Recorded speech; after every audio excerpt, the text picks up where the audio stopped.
काजी फाइज ईसा साहब ने आज की समात में 93 सवालात या रिमार्क्स दिए हैं काजी फाइज ईसा साहब ने। कितने? 93। और आगे बताता हूँ आपको कि किस तरह से उन्होंने केस बनाया हुकूमत का और सुप्रीम कोर्ट बार का।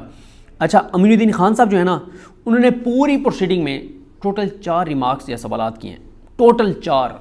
और वो भी एक तरह से एक हुकूमत ये आइनी तरमीम के लिए जो वोट डलवाना चाह रहे हैं वो पीटीआई वाले मुनहरिफ अरकान के, तो इस केस को सुप्रीम कोर्ट बार के केस को बनाने के लिए मतलब वो जैसे आप बनाते हैं केस तो कोई आप सवाल वो उसका आर्गूमेंट बनवाने के लिए आप सवाल करते हैं, उस तरह का था। नईम अख्तर अफगान साहब ने पूरे केस में 3 बार सिर्फ लुकमा दिया, रिमार्क्स दिए या सवाल किया, और उनका भी यही था सिर्फ केस बनाने के लिए। जमाल खान मुंदखेल साहब ने पूरी हेयरिंग में टोटल 7 सवालात या रिमार्क्स दिए, और उनका भी यही था हुकूमत का केस बनाने के लिए, बिल्ड करने के लिए, और सुप्रीम कोर्ट बार का केस बिल्ड करने के लिए। मज़हर आलम मीर खेल साहब रिटायर्ड जज और ढाक जज, उन्होंने एक भी लफ्ज़ नहीं बोला पूरी हेयरिंग के दौरान। अच्छा, यहाँ पे एक चीज़ मुझे नहीं पता कि साकिब बशीर साहब ने अपने व्लॉग में किया या नहीं की, लेकिन वहाँ पे हम रिपोर्टर्स डेस्क पे बैठे हुए थे तो साकिब बशीर साहब ने एक बात की, और दयानतदारी का तकाजा यह है कि उनको क्रेडिट दिया जाए, इतना अहम उन्होंने सवाल किया।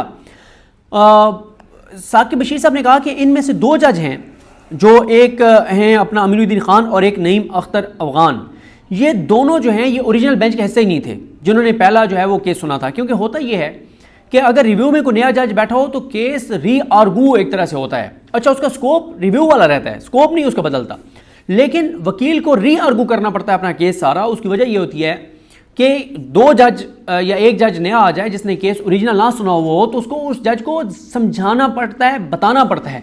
यहाँ पे इस निज़ाम की खूबसूरती देखिए और सुप्रीम कोर्ट की खूबसूरती देखिए, काजी फाइज ईसा साहब की खूबसूरती देखिए, अमीनुद्दीन खान साहब की खूबसूरती देखिए, नईम अख्तर अफगान साहब की खूबसूरती देखिए कि उनको पूरा केस ना सिर्फ पहले से पता था, बल्कि उनके जो रिमार्क्स और सवालात थे वो काजी फाइज ईसा साहब की जो माइंड सेट है उनका, और जो हुकूमत इस वक्त चाह रही है, उसको सपोर्ट करने वाले सवालात थे या वजाहतें थी या लुकमे थे।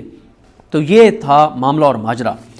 तो हालांकि होना तो ये चाहिए था कि इन 2 जजों को सबसे ज़्यादा सवाल करने चाहिए थे, और इस पूरी हेयरिंग में 5 के 5 जजेस में से किसी एक का भी काउंटर क्वेश्चन नहीं था, एक का भी काउंटर क्वेश्चन नहीं था कि यार अच्छा तो आप चाहते हैं कि सियासी जिस्म फरोशी को हलाल कर दिया जाए, सियासी जिस्म फरोशी, ज़मीर फरोशी और वोटरों से गद्दारी, इसको जस्टिफाई कर दें, कानूनी वो दे दें, इसको एक कानून का जामा पहना दें, इसको हम अलाउ कर दें। एक भी जज का ये सवाल नहीं था।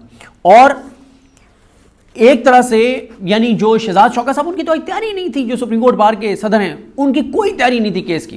पूरा केस जो लड़ा है वो काजी फाइज ईसा साहब ने लड़ा है, पूरा केस जो है वो जजेस ने लड़ा है और बनाया है, मतलब उनकी तो तैयारी नहीं थी शहजाद शौकत साहब की। अब आ जाए ज़रा जल्दी, मैं सिर्फ आपको ज़रा मंजरनामा बताऊंगा, बाकी चीज़ें मैं आपको अर्ज़ कर रहा हूँ, आप हमारे जो दोस्त कोर्ट रिपोर्टर्स वहाँ से सारा बताते हैं, आप उनको सुन लीजिएगा कि आज की प्रोसीडिंग क्या हुई है। मैं सिर्फ आपको ज़रा एक मंजर कशी कर रहा हूँ। 12 बजे बेंच आया और रोशना पर शहजाद शौकत साहब आ गए और एहसन भून साहब आ गए और अली ज़फ़र साहब आ गए, और काजी फाइज साहब ने जनाब पहले कहा कि मुझे अभी एक जज साहब ने याद कराया है कि मैं आपको बता दूं कि पस पर्दा हुआ क्या है। उन्होंने कहा कि हमने कल ऑर्डर के ज़रिए मुनीब अख्तर साहब को दरख्वास्त की थी कि वो बेंच का दोबारा हिस्सा बन जाएँ, वो बेंच का हिस्सा नहीं बने। तो फिर हमने आज सुबह 9 बजे प्रैक्टिस एंड प्रोसीजर एक्ट के तहत जो जजेस की कमेटी है उसका इजलास बुलाया है, लेकिन उसमें हम मंसूर अली शाह साहब का इंतज़ार करते रहे, वो नहीं आए, उन्होंने इनकार कर दिया। फिर हमने मंसूर अली शाह साहब को बेंच में शामिल होने के लिए उनको पूछा तो उन्होंने बेंच में भी बैठने से इनकार कर दिया। लिहाजा इसलिए काजी फाइज ईसा साहब कहते हैं कि मैंने फिर नईम अख्तर अफगान को इस बेंच में शामिल किया, और इसलिए उनको बेंच में शामिल किया नईम अख्तर अफगान को क्योंकि काजी साहब कहते हैं कि मैं नहीं चाहता था कि कोई और बेंच डिस्टर्ब हो। इससे ज़्यादा अफसोस से कहना पड़ता है, इससे ज़्यादा अफसोस से कहना पड़ता है कि इससे कमज़ोर आर्गूमेंट नहीं हो सकता जो काजी साहब ने दिया है। काजी साहब ये कह रहे हैं कि 11:30 बजे हम जो बैठ रहे हैं, तो मैंने नईम अख्तर अफगान को इसलिए इस मैच में शामिल किया कि क्योंकि ये तो ऑलरेडी मेरे बेंच में हैं, ये तो ऑलरेडी मेरे बेंच में हैं, तो इनको मैंने अपने साथ इस बेंच में बिठा लिया है ताकि कोई और बेंच डिस्टर्ब ना हो। देखें, काजी साहब अगर नईम अख्तर अफगान साहब को इसलिए उन्होंने बिठाया कि बेंच डिस्टर्ब ना हो, तो या अपने कहते हैं कि मेरे बेंच में मुझसे बाद जो सीनियर जज हैं वो नईम अख्तर अफगान हैं, ठीक है। तो भाई आप उधर देख लेते हैं ना कि अमीनुद्दीन साहब के बेंच में मैंने देखा नहीं है कि उनके बाद सीनियर जज कौन बैठा था, या उनका जमाल खान मंदोखेल साहब के साथ उनसे सीनियर जज कौन सा बैठा था। दूसरी बात यह है कि आप क्या बात कर रहे हैं, मतलब कि बेंच चलता रहे। बेंच तो 11:30 बजे, आज कोई भी एक के अलावा कोई बेंच नहीं था 11:30 बजे, सारे बेंच उठ गए थे 11 बजे। तो ये तो कोई लॉजिक नहीं है कि मैंने कहा कि बाकी बेंच डिस्टर्ब ना हो इसलिए मैंने नईम अख्तर अफगान को अपने साथ बिठाया। अच्छा, ये क्या हुस्न इत्तफाक है कि जितने भी केसेस जो इस निज़ाम की फेवर में हैं, जो इलेक्शन कमीशन की फेवर के हैं, जो शरीफ ख़ानदान की फेवर के हैं, जो जरदारी की फेवर के हैं, जो इस जबर फस्तायत के हक़ में हैं, जो चाहे वो रिकाउंट वाले मामला हो इस तरह के, उन सारों में नईम अख्तर अफगान साहब और अमीनुद्दीन खान साहब ही क्यों काजी साहब के साथ बैठते हैं। तो खैर काजी साहब ने ये सारा बताया और उसके बाद काजी साहब अली ज़फ़र साहब ने बहुत कोशिश की बात करने की, 6 बार उन्होंने कोशिश की, लेकिन काजी साहब जो है उन्होंने बात नहीं करने दी। लेकिन एक चीज़ मैं आपको बता दूं, जितना मायूस इस केस में अली ज़फ़र साहब कर रहे हैं, तहरीक इंसाफ की लीगल टीम इस केस में कर रही है, या जो तहरीक इंसाफ की लीगल टीम के करता धरता जो हामिद खान साहब है उन्होंने इलेक्शन ट्रिब्यूनल वाले केस में किया है, इससे पैथेटिक, इससे घटिया और सतही हिकमत अमली पीटीआई की लीगल टीम की नहीं हो सकती। क्यों? इलेक्शन ट्रिब्यूनल वाला वो केस था जो पीटीआई के मैंडेट की वापसी का केस था, पीटीआई की इंतखाबी सियासत यानी पार्लियामेंट के अंदर की सियासत, बाकी तो सियासत उसका क्या ही पीटीआई की, बाकी तो सियासत ही किसी की नहीं है, उसकी जिंदगी और मौत का मसला था, उनके मैंडेट की जिंदगी और मौत का मसला था। और उसमें हामिद खान साहब आराम से आए, बड़े अच्छे बच्चे बन के, बड़े धीमे अंदाज में उन्होंने एतराज़ किया काजी साहब पे।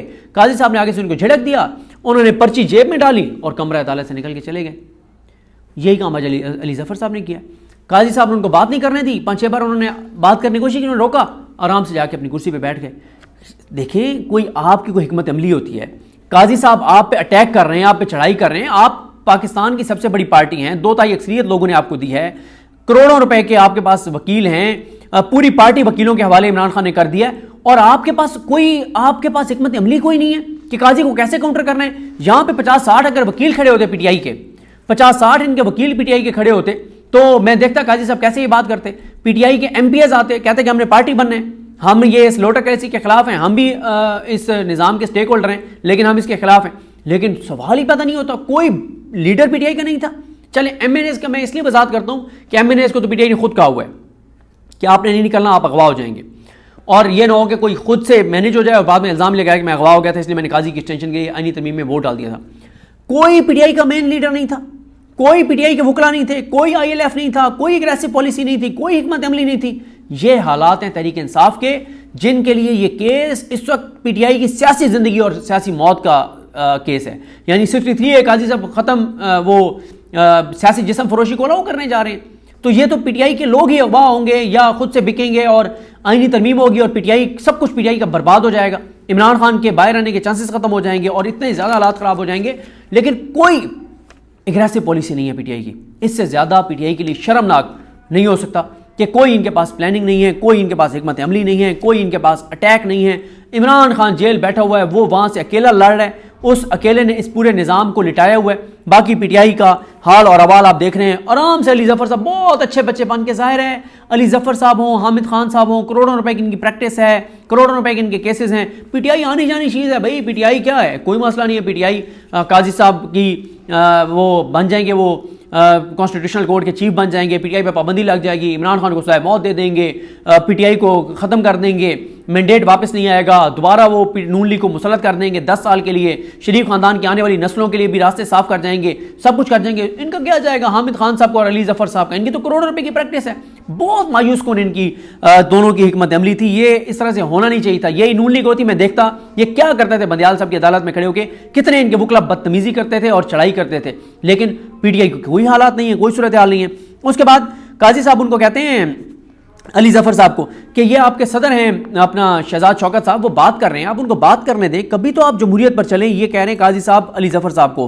फिर शहजाद शौकत साहब को उन्होंने कहा जी बताएं, आप तारीखें बताएं, क्या हुआ कैसे हुआ।